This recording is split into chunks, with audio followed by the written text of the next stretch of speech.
બોટાદના હળદળ ગામે યોજાયેલા ખેડૂત મહાપંચાયતને લઈને સરપંચ પતિએ કર્યા મોટા ખુલાસા। મહાપંચાયત જે આમ આદમી પાર્ટીનું ષડયંત્ર હતું।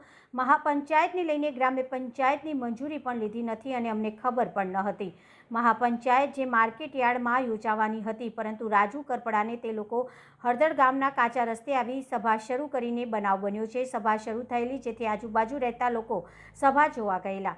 સભામાં રાજુ કરપડાએ ઉશ્કેરણીજનક ભાષણ કરતા મામલો તંગ બન્યો। રાજુ કરપડાની સાથે બહારથી આવેલા લોકોએ પોલીસ પર પથ્થરમારો કર્યો હતો। જો ખેડૂતોનો સાચો પ્રશ્ન હલ કરવાનો હોય તો સામસામે બેસીને ચર્ચા કરવી જોઈએ, નહીં કે આવી રીતે ઉશ્કેરણીજનક ભાષણો કરવા જોઈએ। માટે આપનું ષડયંત્ર હોઈ શકે। હળદળ ગામના સરપંચ સેજલબેન જમોડના પતિ સોમાભાઈ જમોડે આમ આદમી પાર્ટી પર ગંભીર આક્ષેપો સાથે ખુલાસા કર્યા। અહેવાલ રોહિત આર ચતાપરા। શું નામ તમે? સોમાભાઈ જમોડ, કયું ગામ? હળદળ। શું ઓલા ગામના તમે સરપંચ છો? મારા મિસિસ સરપંચ છે। સોમાભાઈ, કાલે જે ઘટના બની છે હા, શું હતું ખરેખર? ખરેખર એક આમ આદમી પાર્ટીનું ષડયંત્ર હતું। જે હકીકત આપણે માર્કેટિંગ યાર્ડમાં જે સભા થવાની હતી અને હળદરના કાચા માર્ગથી રાજુ કરપડાની આવ્યા અને ત્યાં લાઈવ મીટિંગ શરૂ થઈ ગઈ। એના હિસાબે પબ્લિક ભેગી થઈ ગઈ અને આ બનાવ બન્યો છે। આજે ત્યાં ખેડૂત મહાપંચાયત યોજી હતી, એક સરપંચ તરીકે હતો, તો ગ્રામ પંચાયતમાં કોઈ મંજૂરી કે કાંઈ લીધેલું? અરે બિલકુલ નહીં લીધેલી, અમને ખ્યાલ પણ નથી, હળદર ગામના લોકોને ખ્યાલ પણ નથી। આ તો જે હળદરના લોકો જે સભા શરૂ થઈ ગઈ તો સ્વાભાવિક છે કે આજુબાજુના ઘરવાળા જોવા ગયેલા છે અને એવી રીતે જે પોલીસે અટકાયત કરી છે। તો હું પોલીસને એવી વિનંતી કરું છું કે નિર્દોષ વ્યક્તિને છોડી મૂકે। સોમાભાઈ, તમે તમારી હાજરી હતી ત્યાં? નહીં, બિલકુલ નહીં।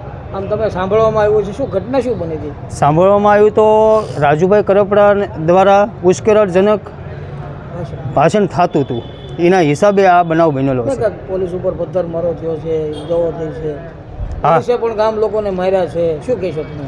હા, પોલીસ લોકોએ માર્યા છે, પણ જે ઉશ્કેરણજનક ભાષણ ચાલતું હતું એના હિસાબે રાજુભાઈ કરપડાના માણસો અથવા એની સાથે જે લોકો આવ્યા હોય એના દ્વારા પોલીસ તંત્ર ઉપર પહેલાં પથ્થરમારો થયો અને પોલીસ લોકોએ આવીને શાંત પાડવાની કોશિશ કરી છે। તમારા ગામના કેટલા લોકોની એવી વાત છે કે અમારા ગામના નિર્દોષ લોકોને પોલીસ પકડી ગઈ છે, એમાં શું કહેશો? પોલીસને તમે શું વિનંતી? હા, ચોક્કસ નિર્દોષ લોકોને પકડી ગયા છે, પણ એ પોલીસ તપાસ કરવા લઈ ગયેલા છે। તો હું એવી આશા રાખું છું કે ગુનેગાર હોય રહી ન જાય અને નિર્દોષ છૂટી જાય એવી પોલીસ તંત્રને માંગ કરું છું। ટૂંકમાં આખું જે આયોજન હતું, એક રાજકીય આયોજન હતું અને આ લોકોનું આપનું ષડયંત્ર હતું? હોઈ શકે છે કે રાજકીય આયોજન હોઈ શકે આ ટાઈમનું, કારણ કે જો ખેડૂતનો હકીકત મુદ્દો હોય તો આ ટાઈમને સામસામા બેસીને ચર્ચા કરી લેવી જોઈએ। આવી રીતે ઉશ્કેરણજનક સભા યોજીને મારા હળદળ લોકોને બહુ હેરાન થયા છે। નમસ્કાર મિત્રો, હું ફિરોઝ ઈરાની આજે તમને એક નવી વાત કરવા આવ્યો છું।